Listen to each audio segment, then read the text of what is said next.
use a transistor for AC switch? Can I use a transistor to replace AC switch? Yes or no? If you think yes, please raise your hand. If you think no, please raise your hand. Yes or no? Can I use a switch, a transistor, to replace this switch, to replace this AC switch? So can I use a switch, a transistor? Can I use a transistor to replace this switch? Yes or no? If you think yes, please raise your hand. If you think no, please raise your hand. Which one? Yes or no? You should guess, right? So yes or no? If you think yes, please raise your hand. If you think no, please raise your hand. So what is the answer? The answer is no. Why? Because one is AC, one is DC. So if you have a transistor, you have a load here. This is VCC. This is DC. So the current only go this way. Can the current go this way? No. So you cannot use switch. You cannot use transistor to replace the AC switch. So this is the second answer. So we cannot use transistor. We have to use something else. Something else. Okay? So how many input? We have 1, 2, 3. So M is 3 input. How many output? 1, 2, 3. N is 3. So 3 input, 3 output. So we have 3 by 3. 3 by 3. Input is 3, output is 3. So do you think the VA voltage is rely on another variable? Or do you think the VA voltage is independent? It always itself. So do you think VA is independent or dependent? Independent. It always 220, right? Always sine wave. So we call this is independent. And the VB is also independent. VC is independent. It comes from high power company. Nobody can change it. So it is independent. Then how about the output? Do you think the output is independent or dependent?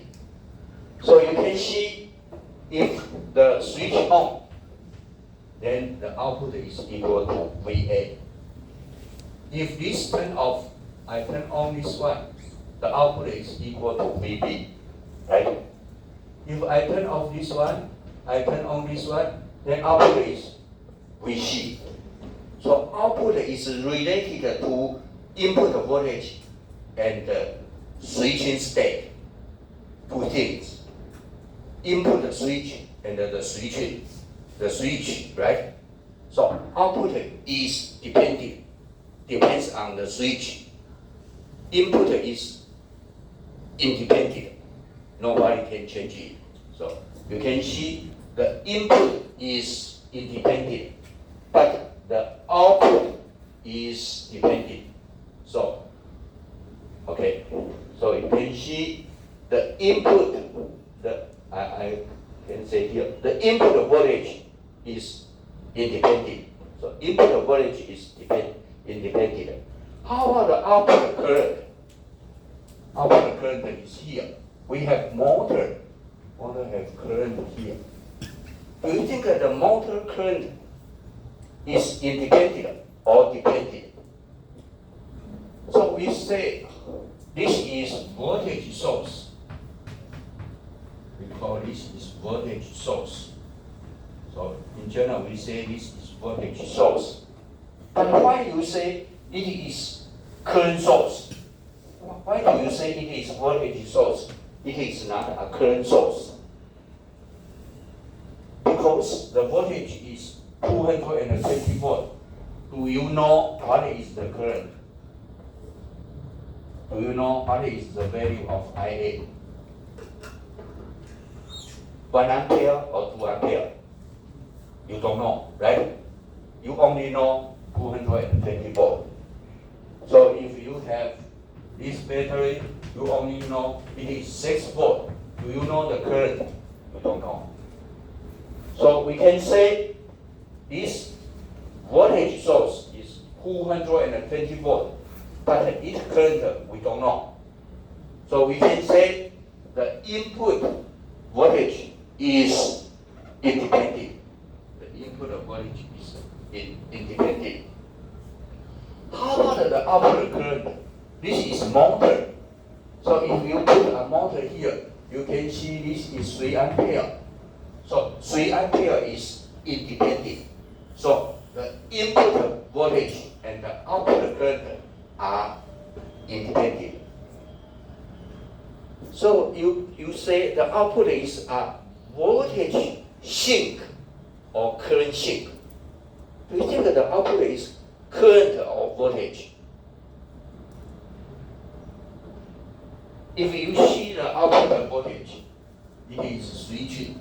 Sometimes here, sometimes here, sometimes here. But if you see the current, it is constant. So do you think that the output is voltage sink or current sink? Current sink. So it is current sink. Because we know output is 3 ampere, but we don't know what is the voltage. The voltage is very complicated. So we know output is current sink. Input is voltage source. So input is not a current source, because input is 220 volt. Output is current sink, because it is always 3 ampere. 3 ampere. Okay, so we know the input voltage and the output current are independent. How about the input current? Input current depends on the load. If the motor has larger current, then the current becomes larger. So input current is depends on output current. And the output voltage is also depends on the switch. So we can have this conclusion: the input voltage and the output current are independent, but the input current and the output voltage are dependent. So the output voltage depends on the input voltage and the switch. The input current depends on the output current and the switch. So the input current and the output voltage depends on the switch. Depends on the switch. Okay. So we can see this one. We have input voltage here. Then we have switch to generate output voltage. And the output voltage generate output current. And then the output current become influence the input current. So the input current depends on the switch and the output current. The output voltage depends on the input voltage and the switch.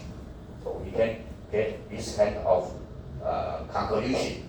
So this is our conclusion. So now you have this project, but you don't know how to do it. Then your advisor asks you to analyze it. So you have to do fundamental analysis. So now we see this is a switch. So the switch should satisfy with Kirchhoff current law and the Kirchhoff voltage law. So now for the output line, so this is output line. I show you, this is the output line. So this is the fourth line. This is output line. Output line. So it is 3 ampere. It's 3 ampere. This is output line. 3 ampere. So if no switch turn on, if this turn off, this turn off, this turn on, then you get 3 ampere. You have 3 ampere here. But if this is turned off, this is turned off, this is turned off, can you get 3 ampere? Yes or no? If you think yes, please raise your hand. If you think no, raise your hand. Yes or no? Should be no. Because you have 3 ampere here. If this turn off, this turn off, this turn off, then how can the 3 ampere come from? Nothing. Impossible. So, for the three switch, how many switch should I turn on? 1 or 2 or 3? If I turn on 1 switch, is it okay? Okay or not? If I turn on the switch, then I go here, I get 3 ampere. Okay or not? Okay, right? Can I turn on 2 switch? Is it okay? For this one, we have 2 switch, then 1.5 ampere here, 1.5 ampere here, total is 3 ampere. Is it okay? Yes. But then what happened? You have A phase voltage, you have B phase voltage, then short circuit. Then what happened? If you put a line between here, then what happened? You put a line between this hole and this hole, then what happened? You damage the power system, right? We call this is what? Short circuit. So can you put A phase and B phase together? Then you short circuit, because this is A phase, this is B phase, they are different. Now you use a line to connect them together, then what happens? Short circuit. Then you damage everything, right? So then your boss can be bankrupt in one day because you burn the whole building. So you only use a line to connect this one and this one, then the building burn out. So do you think that it is allowed? No. If you made a mistake, you turn on this one, you turn on this one, then short circuit. So it is impossible. How about turn on 3? Turn on this one, turn on this one, turn on this one, then A short circuit B, B short circuit C, then everything burn out. So what is the conclusion? Only one, right? So the conclusion is if and only if one switch turn on, no more than one. So one switch is okay. How about 2 switch? Short circuit. 3 switch? Short circuit. How about 9 switch? 9 switch, you cannot provide 3 ampere, right? So you need 3 ampere, you cannot short circuit. So what is the conclusion? If and only if one switch is turned on. So you can get a fundamental idea. So what is this KCL? Because you need current. Current should be series. So this switch should turn on. We call this is KCL. What is KVL? Because if you turn on 2 switch, A and B short circuit. So if you have a voltage source, can you short circuit? No. This is KVL. So you have to satisfy KCL and the KVL. So who tell you that your electrical circuit teach you cannot open circuit, you cannot short circuit. So this is the general rule. So if and only if one switch is turned on. So this is the conclusion. Only one switch is turned on. So for this line, 1, 2, 3, one switch turned on. For this one, 1, 2, 3, can I turn on this one? Okay or not? Okay. Yes. 1, 2, 3, can I turn on this one? Yes. 1, 2, 3, I turn on this one. Can I turn on this one again? Okay or not? Okay. Can I select this one? If I turn on this one, then I can provide 3 ampere here. If I turn on here, I can provide 3 ampere here. But for this one, B phase is open, C phase is open. Do I short circuit?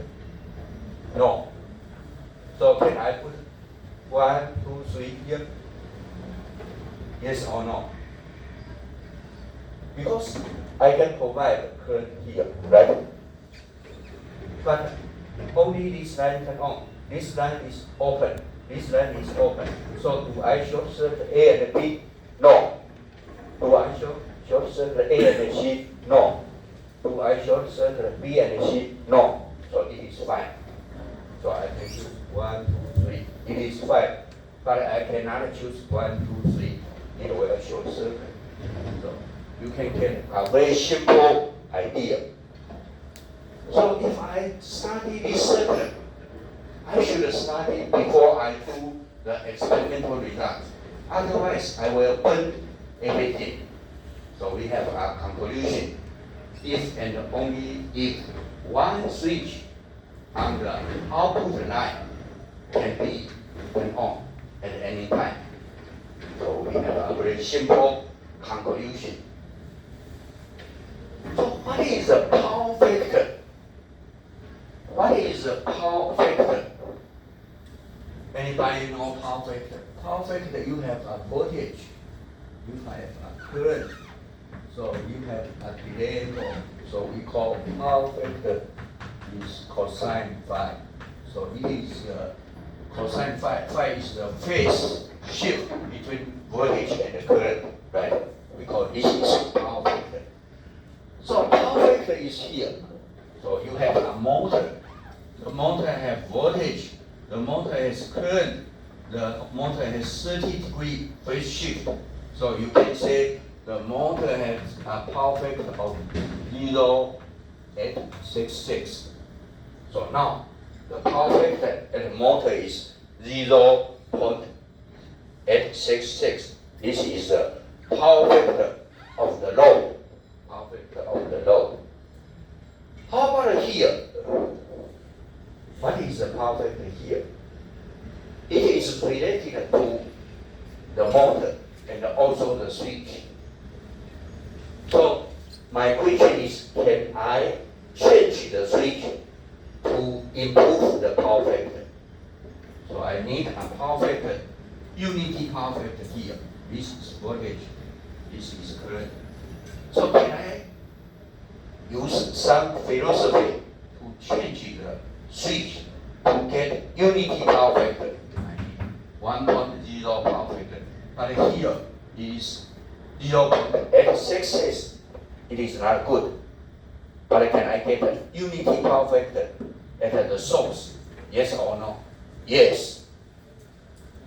So what does this mean? This means if you use this circuit, you can get unity power factor without extra hardware. So if you design the buck converter, you need a power factor correction in the front. But for this circuit, you only change switch. So the power factor become what? Free lunch. You want to eat a good lunch, but you don't want to pay. Then what happens? You call your friend, you have a good news, so can you invite me to the lunch? Then you get a what? Free lunch. Free lunch. So this is free lunch. So you don't need to pay anything. You only use software. You can get unity power factor. So for this circuit, power factor is good. So what is this circuit? We call AC to AC. AC to AC circuit. We call it is matrix converter. So we call this is AC to AC matrix converter. AC to AC matrix converter. Now I ask you a question. If you have an elevator, do you think that the elevator use AC to AC matrix converter? we have elevator, right? Do you think it use this method? The answer is no. So what did we do? We have AC source. We have AC source. We have inverter. So inverter is DC to AC. We have inverter. This is inverter. This is rectifier. This is DC voltage. So we have three-phase AC, VA, VB, and VC. We have DC link. We have inverter. Then we have motor. So in the real world, we put this way. So if you check our elevator, the elevator uses this circuit. So first, it converts three-phase AC into DC. So here is DC. Then it converts DC into three-phase AC. So how many stages do you use? We call this is rectifier, one stage. We call this is inverter, two stage. How many stages do you use? Two stages. So you use two stages. So you want to go to USA tomorrow. So today you go to bank, you convert your Taiwan dollars into Japanese dollars. And tomorrow morning you go to bank, convert Japanese dollars to USA dollars. You like to do this? Yes or no? Then your money becomes small, right? Because you have to pay. So now you have AC to AC. But you convert from AC to DC. So you have 5% loss. Then you convert from DC to AC. You have another 5% loss. So totally you get 10%. But if you use one stage, only 5%. So my question is, why don't you use this and you prefer to use this? So why? If you go to USA, do you like to change your money into Japanese dollar and then USA dollar? Two stage? No, because you spend too much loss. But why do we do this? So what is the reason? So if you go to a mountain, how can you go to the peak of a mountain? We go this way. We have a road go this way, and we spend 1 hour to the mountain. But you say this is not good.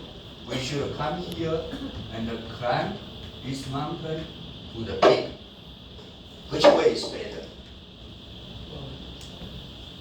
Why? From the mathematical, this is the shortest one. You have to go this way. You have to go this way. This is a long way. But why you prefer long way?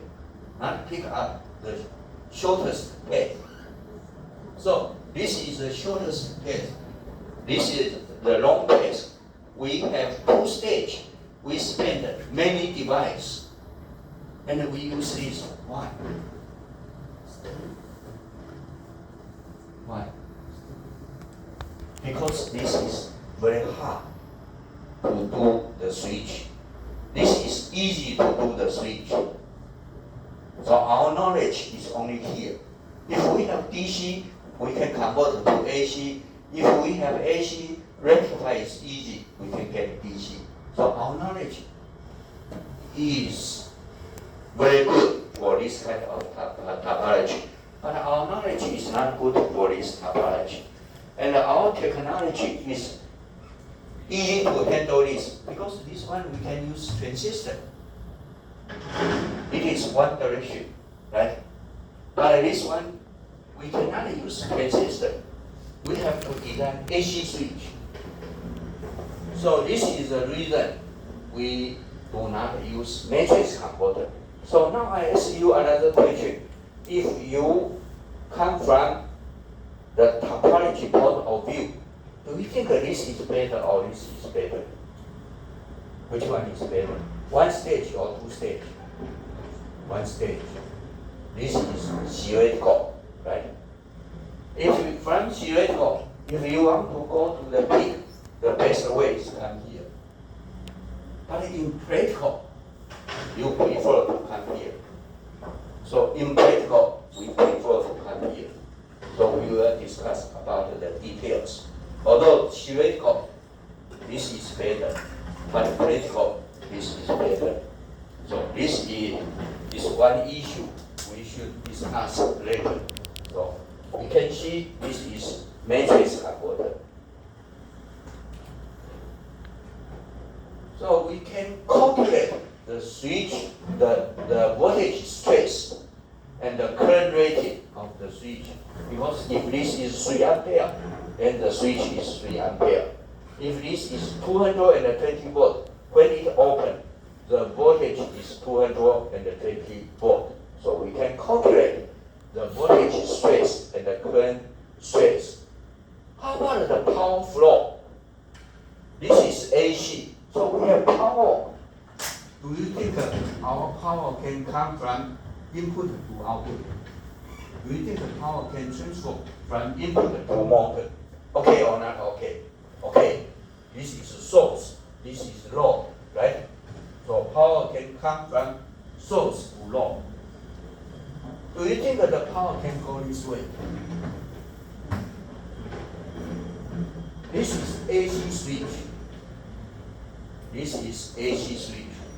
Do you think the power can go from here to here? This is AC switch.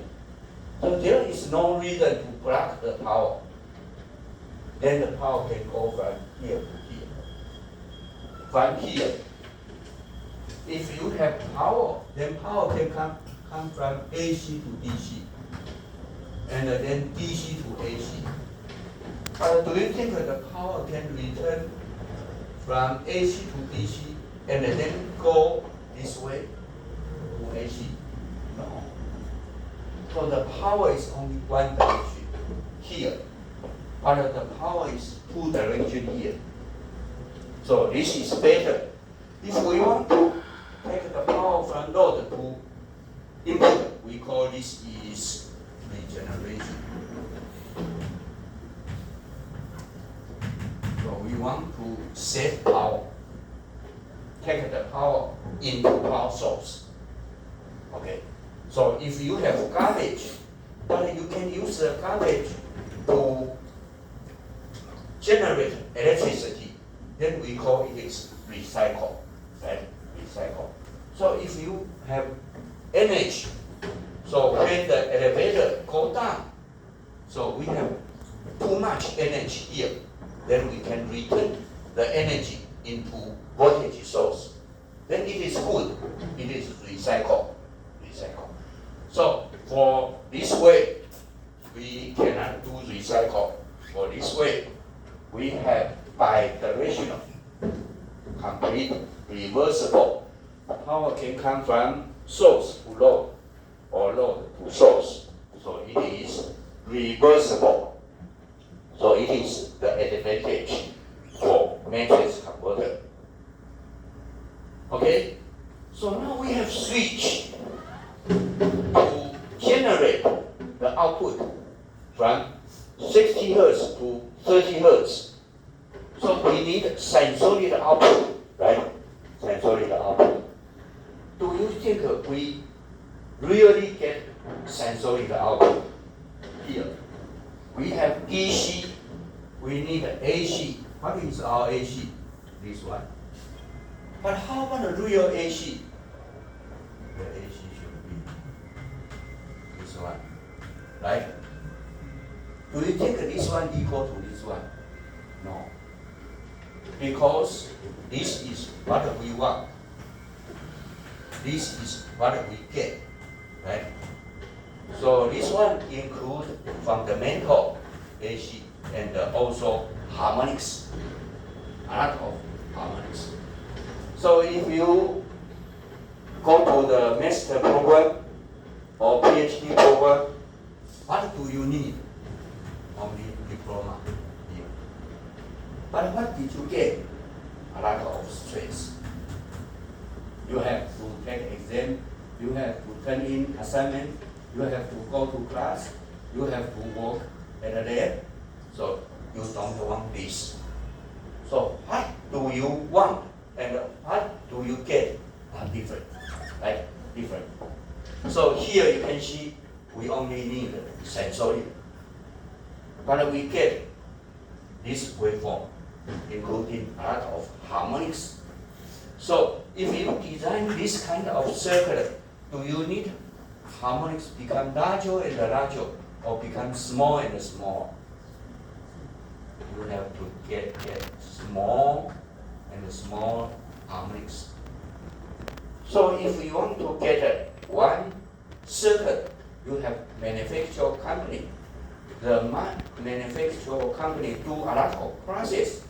Then they can get the device, but they also get pollution, right? Do you think the company needs pollution? No. So this is harmonics. They want to reduce the pollution, but they only want the device. So for power electronics, we also have what we want and what we get. So it's impossible to design a power electronics with perfect sensorimeter without harmonics. Is it possible? You say, I design a motor drive and I can get pure sensorimeter waveform, pure voltage, pure current without any harmonics. Is it possible? Yes or no? Impossible. Why? You switch. When you switch, then you can get waveform like this, right? So if you design DC power supply, you have 5 volt here. Can you get this voltage? The answer is no. What you get is this voltage, right? This is ripple, unnecessary ripple. Can you remove the ripple? No. So you say if you design a 5 volt power supply, can you really get 5 volt like a battery? If you have a battery, it is like this. Is it possible to design 5 volt without ripples? The answer is no. Can you design sensorimeter without harmonics? No. So we say we obtain what we want and something what we don't like. We call it is harmonics. So if you want to evaluate your design is good or not good, how can you evaluate? You evaluate harmonics. If the harmonics is very small, then people say the design is good. If the harmonics is too much, then they say you cannot test because your harmonics is too much. So we evaluate the harmonics to decide the performance of the power electronics. So the problem is, how can you design a good power electronics? I need the experience, right? Otherwise, you get what you want, but also create a lot of harmonics. Then you cannot test. So I think we can stop here. We will have 10 minutes break. Okay.